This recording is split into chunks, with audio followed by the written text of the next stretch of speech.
Welcome to Solutions with Courtney Anderson. I am Courtney Anderson.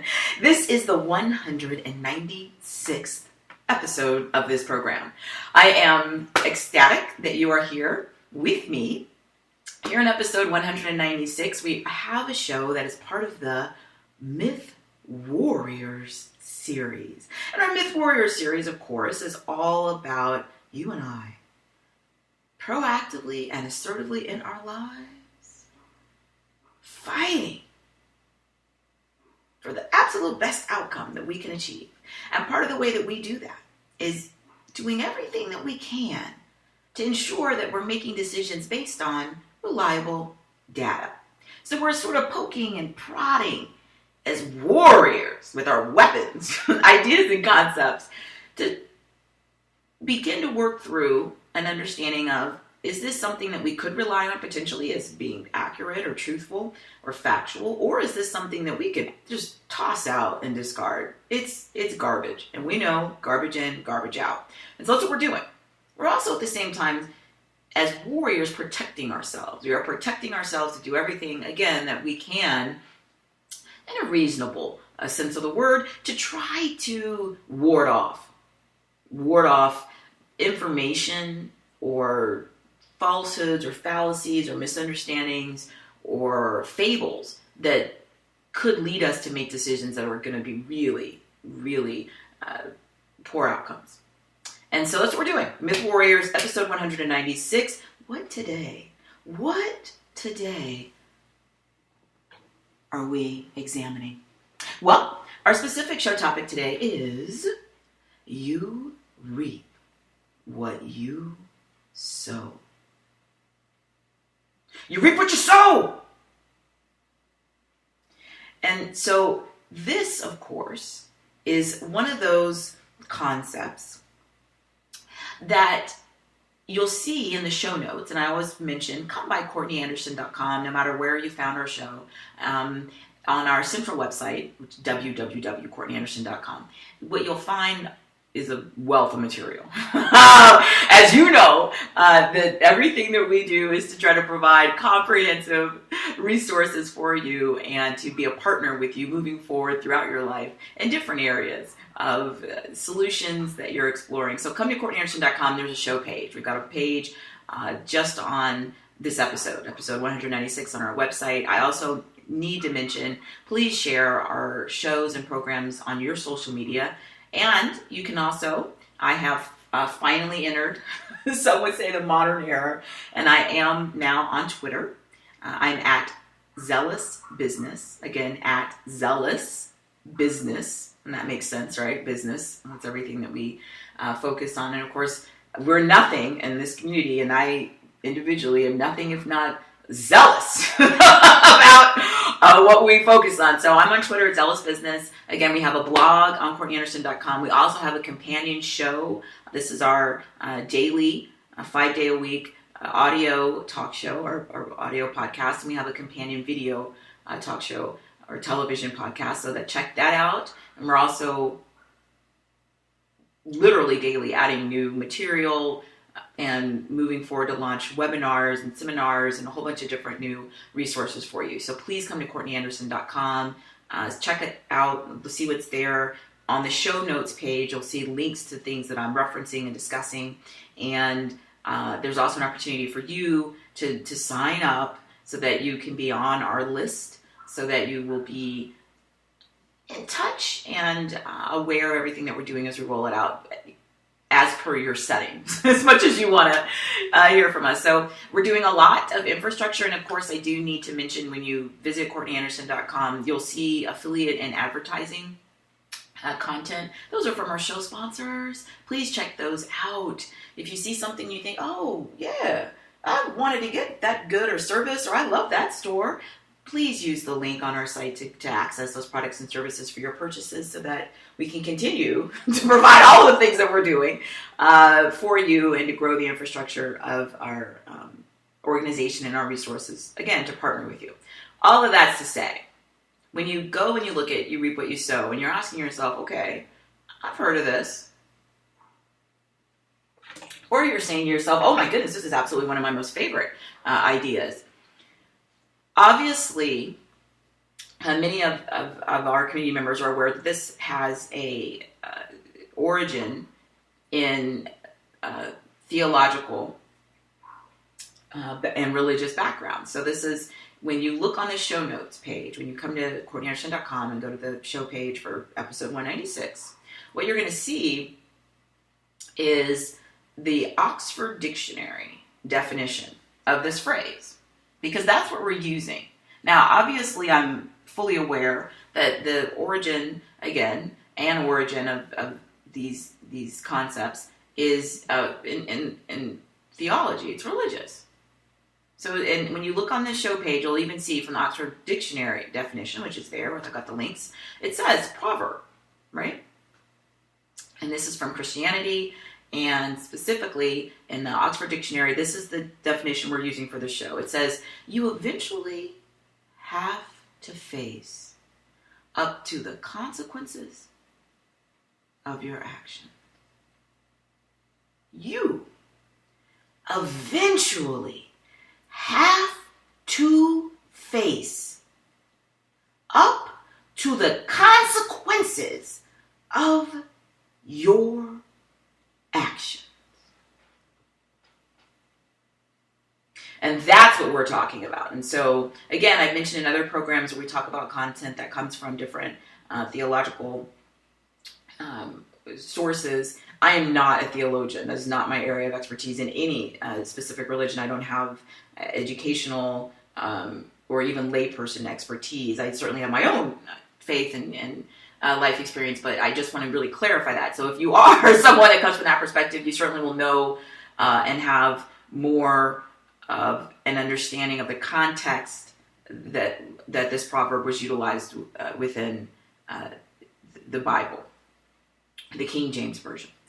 So, for all of us, irrespective of any theological perspective, this is a concept outside of that specific origin, where we're asking the question about this idea. Okay, I just really again have to clarify. So the idea we're asking, that we're myth warriors, right? We're asking, is this a myth? Is it a falsehood, a lie, a fallacy, or is it accurate? So the idea that we're asking about is this dictionary definition that Oxford used, which is we're asking whether you eventually have to face up to the consequences of your action. So that's what we're doing. We're not delving into any specific religious analysis, because it's, again, beyond my knowledge and expertise. But we are asking this broader concept of you eventually have to face up to the consequences of your actions. That's applicable to humans. And it may be a myth, it may be a falsehood, or it could be something that's accurate that we're going to use to help us make these really awesome decisions to ensure that we're surpassing our goals. And so that's what we're doing. We're asking. That's what we're asking. Now, I always look at this concept, and again, in the show notes, you'll see that there are some other concepts that are somewhat similar. Some people will argue. What do I mean? So when you look on the show page, you'll see something like the phrase, what goes around comes around, right? And so some people will argue, well, that's similar to this idea, right? That you have to face up to the consequences of your actions. Some people would argue, that's not similar at all. It's a totally different idea. But it's on the show page because in some people's understanding, it's a somewhat similar question. And the question is, is there going to be something that happens to me, right? Based on what I've done. Am I really going to reap what I sow? Right? So I put that on the show notes page. The other thing I put on the show notes, this concept of, and again, beyond my scope of expertise, other religious schools and practices and faiths have other concepts. And so some people will say, oh, well, karma. Sometimes from the perspective of a Buddhist or a Hindu, might be something that's somewhat similar. And again, this is way beyond my scope of expertise. I'm not a theologian in those religions. Yet, this concept of facing consequences of our actions, of the idea that our actions have consequences, some would argue is somewhat similar. So I also put that on the show notes. And another thing that I have on the show notes is this concept of the butterfly effect. And they even made it's come to my mind, a movie, right? A Hollywood movie about this. A couple years ago, I saw it, or at least part of it, just sort of flipping through what was playing one night.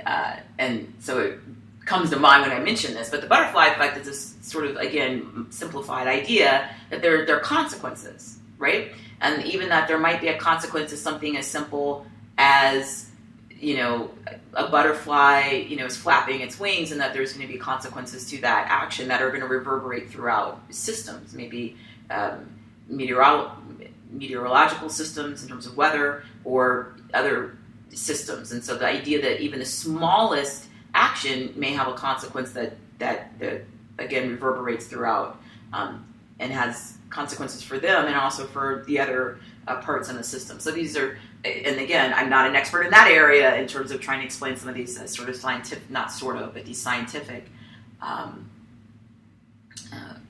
perspectives. All right, so disclaimers everywhere. The core issue is this idea of, are we going to face consequences for what we do? That's the question that we're asking in this show. And so again, there's some links there for those other concepts for you to check out and explore and either say, yeah, I think it's similar, or I think, no, these are totally different concepts, but at least I'd be remiss if I didn't include them. So here we are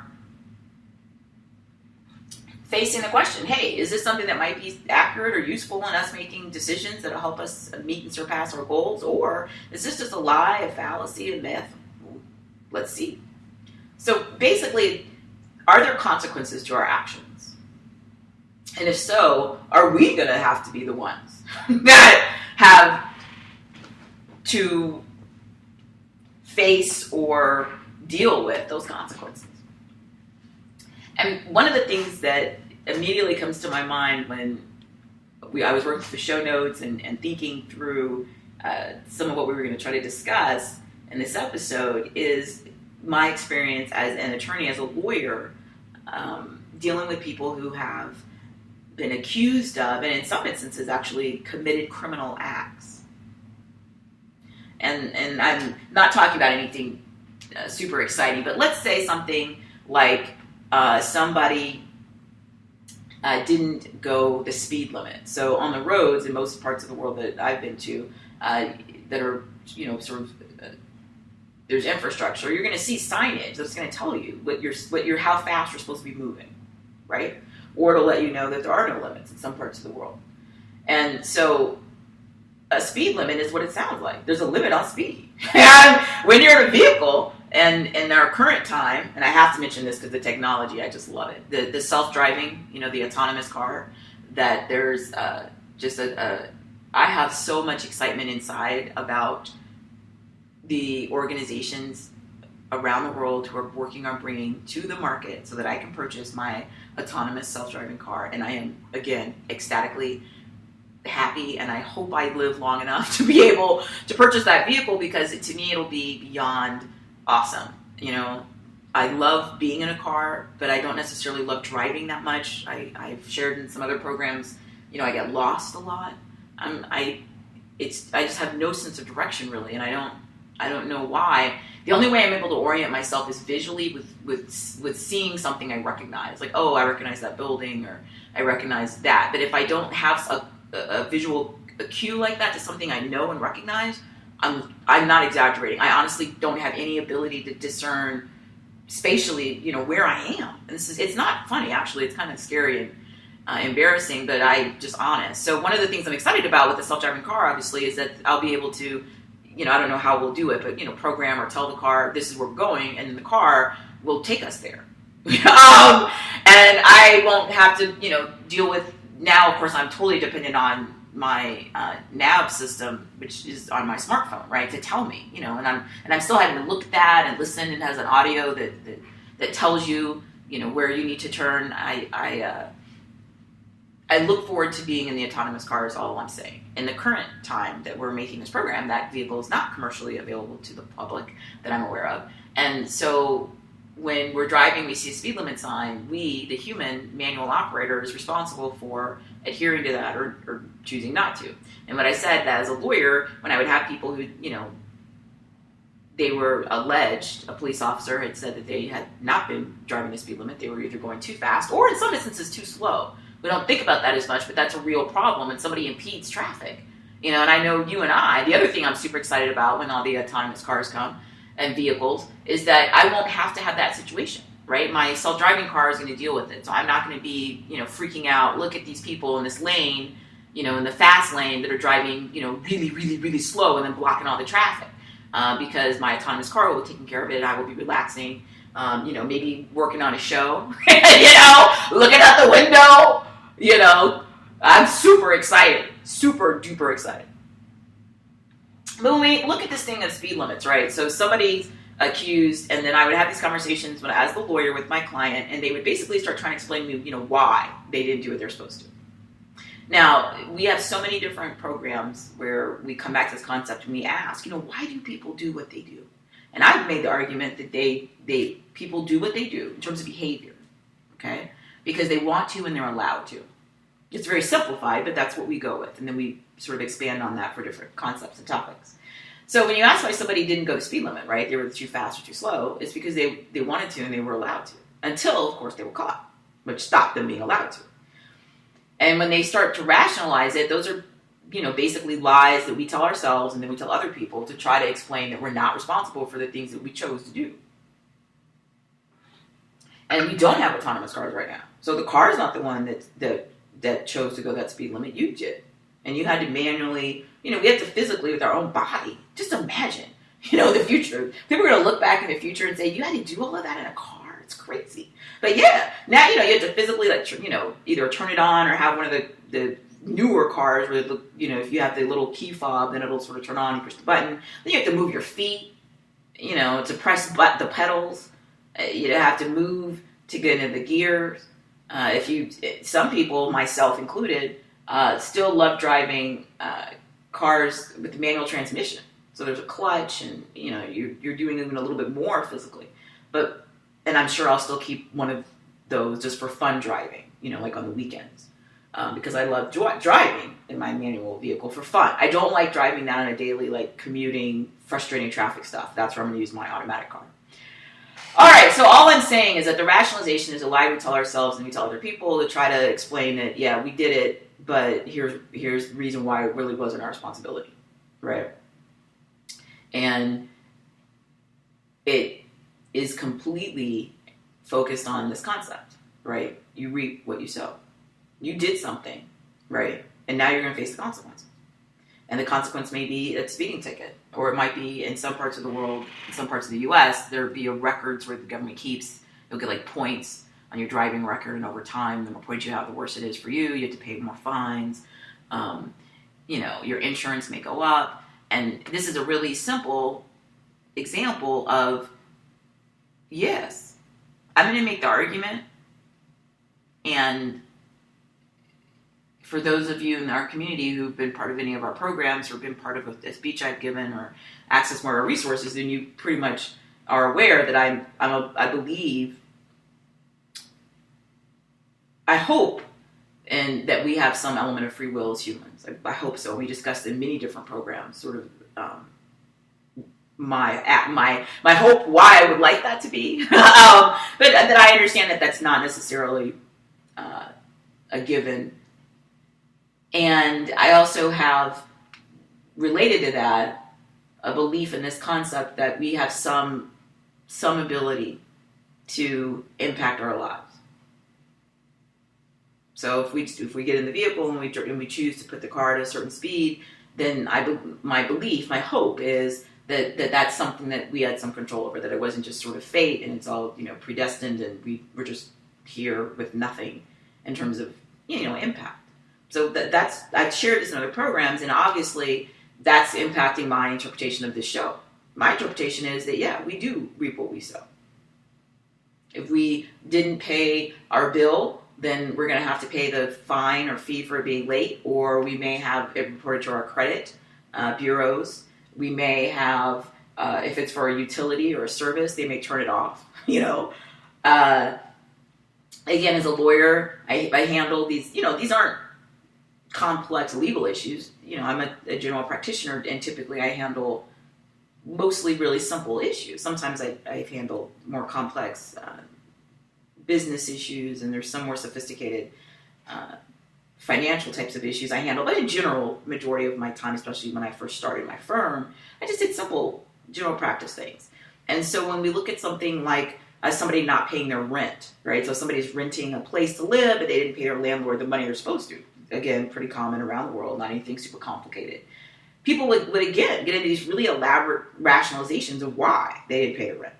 And my point always was, as a lawyer, was to try to help fix, the situation and get them the best outcome I could. But I would tell them, look, here's the deal. You had a contract, whether it was in writing or an agreement, that on the, first of the month or whatever other day, you're going to pay them this amount of money to be able to stay there. And you didn't pay it to them. Whatever the other reasons are that you have why you didn't do it, you didn't do it.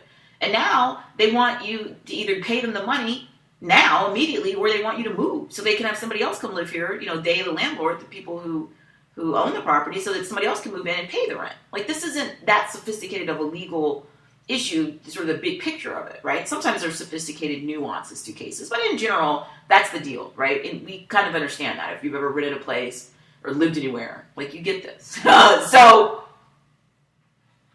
I was, again, fascinated, and I have seen so many of these cases, often not even my own case, but I've just been in court waiting on some other case I'm working on, and I had to wait and listen to these landlord-tenant cases because there's so many of them. But they're all interesting. And I've sat and listened to people for hours. I've sat through trials where people for hours had witnesses, like a trial, a real serious trial, which is their right. I'm not diminishing that. Of course it's your right, especially in the States. Of course, you totally have the right to a trial. And I encourage people to exercise their rights. So what I'm saying is, when somebody goes through a very elaborate trial, and the challenge is that they honestly didn't pay the rent, and that's the bottom line. They were supposed to pay it, they didn't pay it, and they still haven't paid it. We're in court that day, they still haven't paid it, right? And it's really late by then. So the outcome is, unless there's something, really rare that happens in that trial, the outcome is, pretty simple. The judge is going to rule. I've even seen jury trials in these, which are really rare, but I've seen it. The jury, you get people, regular people in the community to come sit down there and listen to your legal issue, which is, again, part of our public service. I believe in this wholeheartedly. Please serve your jury duty. It's really important. Yet, you can see on jurors, I'm thinking of one case right now in my mind. A couple of years ago, I sat there and the jury was just mad. Because, you kind of think, okay, I'm going to be a jury, but something really interesting, right? Like some of the stuff you see in movies or TV, or at least something interesting, like some kind of really crazy, divorce case with a lot of money, or a rich business person suing another business person about some kind of business stuff that's really interesting. Or maybe it'll be, some sort of crime that was really, sad, or somebody was really hurt. But when you sit there and watch people sit through, missing a whole day of their lives, right? At work or with their families or whatever they normally do, just sit there and listen to somebody who basically had paid their rent. They got mad, actually.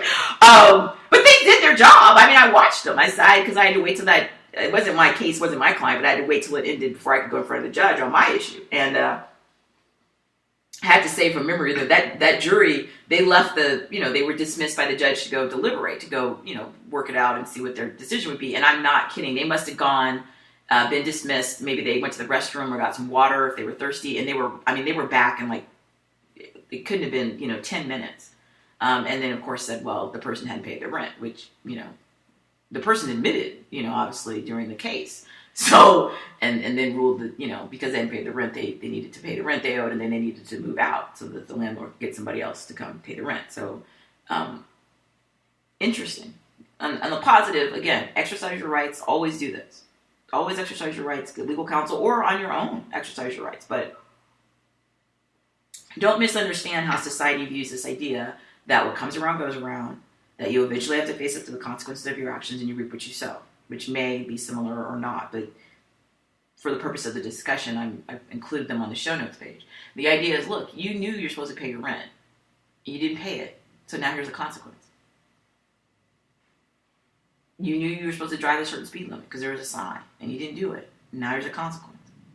You knew you were supposed to you know, go to the dentist and get your checkup to make sure your teeth and your gums are healthy. You didn't do that. And I this isn't a legal issue, but just in life,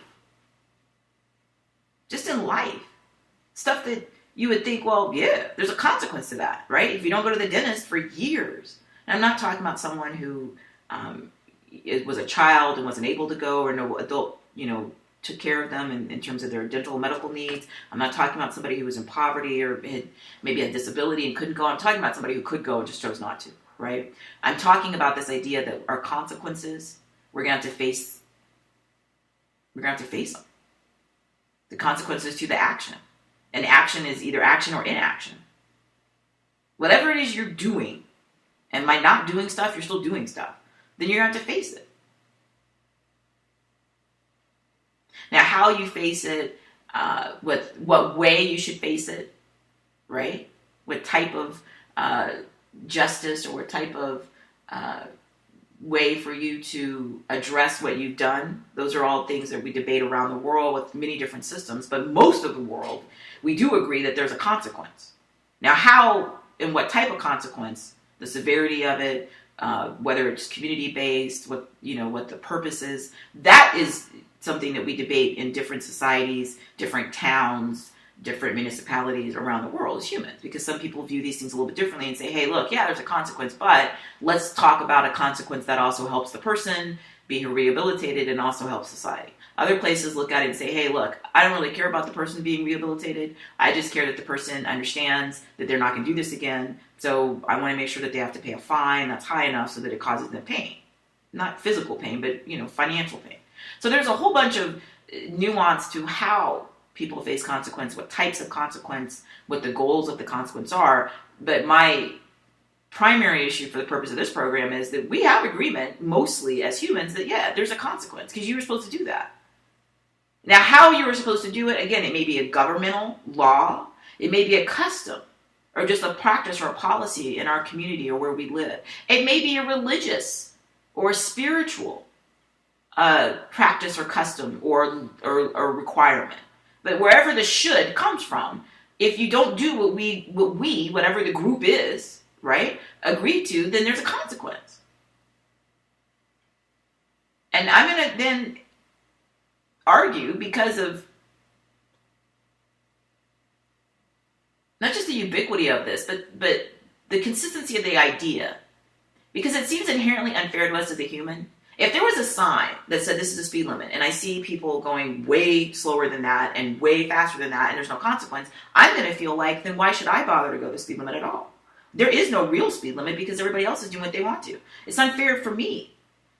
Why have a rule if nobody follows it? Right?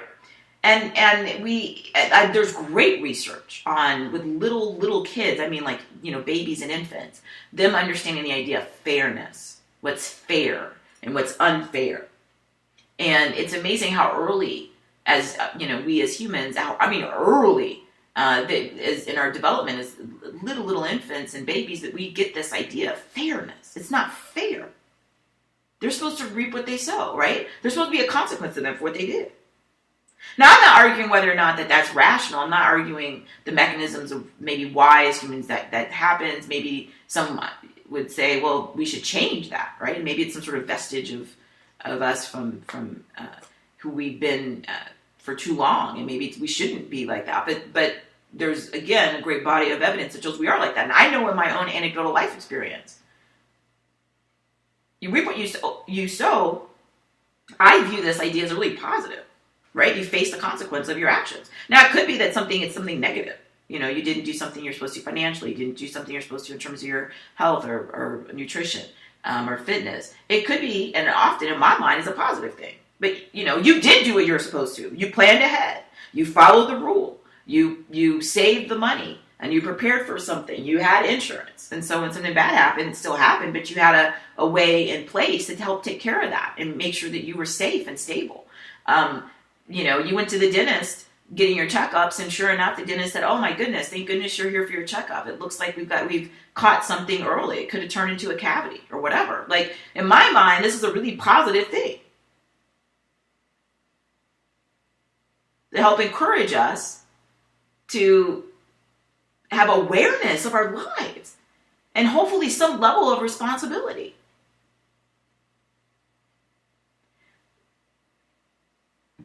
This is, as I've explained my reasoning in some manner in this episode, this is not a myth.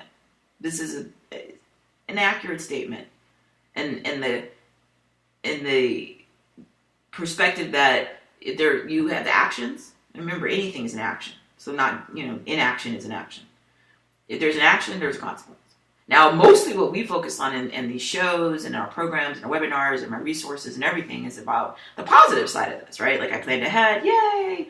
I implemented some strategic organizational development and the wonderful things happened in my business, yay! I worked well to listen to myself and understand my emotional and psychological status, so that I enjoyed, my work and my life, and I had really, healthy and good outcomes. Yay! So most of the way that we apply this and what we do is, in my mind, is intended to be and hopefully is a positive.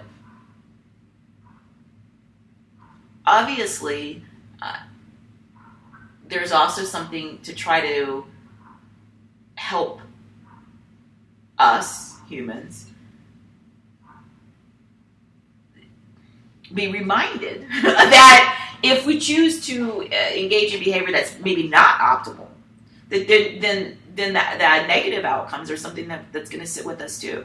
And I have to say that one of the things that's brought me some peace in life,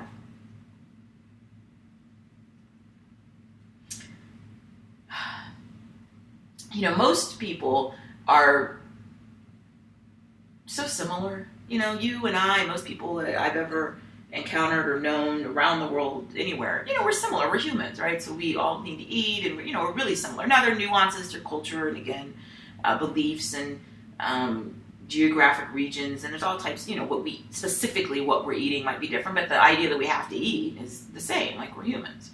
So again, we're so similar, but there's a little teeny tiny percentage of the time that we'll encounter these very, very extremely rare individuals who are a bit different.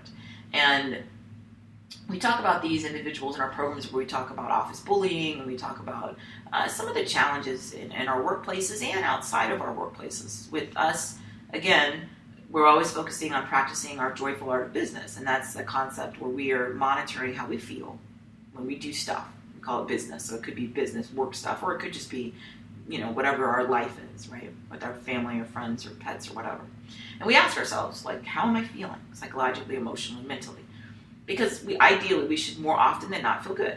And if we are more often than not feeling bad, then we know it's a red flag, it's a warning, it's an alarm that we have to make changes, because we cannot get ourselves in a position where we're self-destructive or hurting ourselves because of being in a prolonged state of unhappiness or misery. And again, there are these rare, very, very rare in times in your life you may encounter. Hopefully you'll never encounter, but I've encountered them, so it may happen to you. People who, for a variety of reasons, have, I make the argument, chosen to be consumed by misery and pain and bitterness, and their mission is to spread that misery, pain, and bitterness to other people. Now, again, these are very rare, and again, hopefully you'll never encounter one, but we have to mention that they exist. And like I said, we have so many programs where we talk about, bullying and abuse and these types of things, the silent treatment, all these types of things people do to inflict pain, and they're cruel. So, if you do encounter one of these people, one of the things that's helped me, it's brought me great peace in life, mental peace, emotional peace, is this show topic. Because there are times, and sometimes it was at work, so I'll be very, you can imagine, there have been times in all the different things I've done professionally where I've encountered instances of people who are not doing what they're supposed to, and they've gotten away with it, quote unquote, right? So they haven't gotten caught yet, to a way that's going to force them to stop doing the bad things. And when I was very young, I used to get so overwhelmed with emotion, because it's so unfair. Here we go again, right? This idea that I thought, well, how can they, I was just consumed with the idea that someone who's done such horrible things and it may be to their business, it may be to their family, you know, and I would be so consumed with anger and say it's so unfair that they're, you know, here they are out free in the world, walking around doing bad things, right? It has to stop, okay? So part of that is, you know, of course, the work I do. The show is us trying to address things and do everything we can so that we're prepared if we encounter one of these people to be really proactive and get them out of our lives and take them away from the ability to hurt other people as soon as possible, right? So, I mean, I'm doing, you know, I'm still driven by this concept of my own interpretation of fairness and justice and all this. But what's brought me great peace over the course of my life is I've had too many occasions where I've either observed or I just wanted to believe, and I've convinced myself I've observed that this concept, it's in effect. In other words, that somebody got away with something that was, you know, maybe they were not treating their family correctly or treating their business correctly, or maybe they were deceitful in school, right? They cheated or something in school as a student. And I would be so consumed, right? Like, how dare this happen? It's so wrong, you know? But I've again, had so many experiences where I believe this at this moment, or I want to believe this, so I've convinced myself that they do reap what they sow. And I may not see it. Like, you know, I may have moved away from that person, or they may, you know, be doing something else and I don't know. I may not be around to witness it. But they will eventually get caught. Now, of course, I would like that to happen sooner rather than later so they stop inflicting pain on other people, right? Part of the reason that we do these programs is so that you and I will not be victims of these people if in case we encountered one of them. Very rare. We hopefully never will again if we ever have. But it's brought me great peace so that I can focus on what's in front of me and try to be of service for myself and other people, and let go of just being consumed with, what about this instance of this individual or this group or whatever doing these bad things? Well, because the longer I've lived, I've seen that eventually the people will pay the price. Now, it may not be the price I would have liked. It might not be that, oh my goodness, I can't believe, you know, some kid that was in school with me when I was 12 years old and cheated, you know, and I knew they were cheating. We were both 12 years old. It may not be that they were punished when we were 12 years old. It may not be that that behavior, you know, hurt them and stopped them from finishing high school. But I know I've lived long enough that the people who have these behavior patterns that continue to do these things and the actions that have these negative consequences, they run up a balance, shall we say, of these really negative things. And eventually, in some way, at some time, they do reap what they sow. And again, I may not be around when it happened. It may be that the person when I was 12 years old, they were 12 years old, it might not have had a consequence of this behavior of shortcuts and dishonesty and being unethical and cheating. I may not have caught up with them until they were, 35 years old. But at some point, there's going to be that one instance where that one person or that job or that neighbor or somebody says, no, I'm not the one. I'm not going to be a victim, and I'm not going to let you do this behavior. And at some point, they are going to face a consequence. That gives me peace. And even if they never run into another entity, maybe they're too powerful. Maybe they're wealthy or something, very powerful, right? Maybe nobody ever does come and say to them no. Maybe that they just were born into such a position of privilege it never happens. I have lived again long enough and want to believe and feel that I've had enough evidence that they themselves carry a consequence, right? And that they do suffer in some way, not necessarily that they're suffering, but that they are going to face the consequence. Their consequence might just be that they're miserable and unhappy. Because it makes sense, obviously, if you are miserable and unhappy and bitter, and then you go around inflicting pain on other people, that it's probably not going to give you the best outcome. And again, this is a really rare person. There are some people who have a different either makeup of their chemistry, or maybe even their physical specimen, where they don't feel pain by inflicting pain on other people. But those are really rare people. I mean, really rare. And usually they engage in so much behavior that's maladaptive that they do end up having to be segregated from society, usually in some kind of way, either through incarceration or if they've used their inability to feel pain or to empathize with other people to amass, money and power. They often are isolated and lonely, right? So I just, a la Citizen Kane, right? The Citizen Kane, and if you haven't seen that movie again or lately, I encourage you to do so. Just brilliant. One of the many experts in the field of film would argue one of the best examples of cinema. And I just rewatched that movie, Citizen Kane, recently, and it's just, brilliant how much I'd missed the last, 50 times I've seen it. But again, that, the example of you at some point pay the price. And this, again, is something that's brought me peace. And I hope it brings you peace. And I'm making the argument as we close out this show that you are going to face the consequence. And most of our lives, it's going to be really positive. Because, we're planning ahead. We're constantly learning. We're working through things that worked and didn't work. We're trying to each day, be as engaged and excited and alive as we can. And so for us, it's mostly going to be a really positive thing. And if you're someone like I am who has that just, it just gnaws at me that people do really horrible things, which again, very rare, they will at some point, in some way. We may never see it. It may not even be evident or visible to us, but they will have to face those consequences in some kind of way. And I, again, hope that does give you it's brought me some contentment and allowed me to refocus on the things that I can hopefully be of service. So this show, not a myth. And again, I encourage you to come to the show page and the website, explore the blog,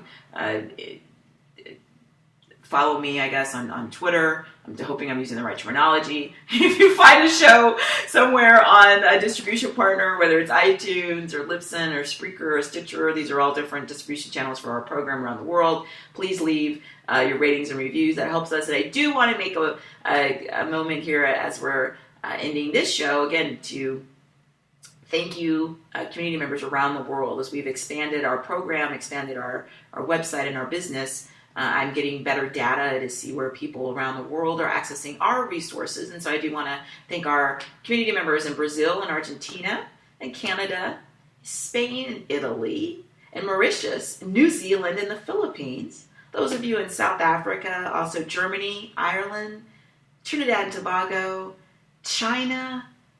Thank you. Just around the world. Thank you. And stay in touch. Sign up again on our website for our list so you're part of our community. And I look forward to continuing to work together with you to be of service to help make sure that you are meeting and surpassing your goals.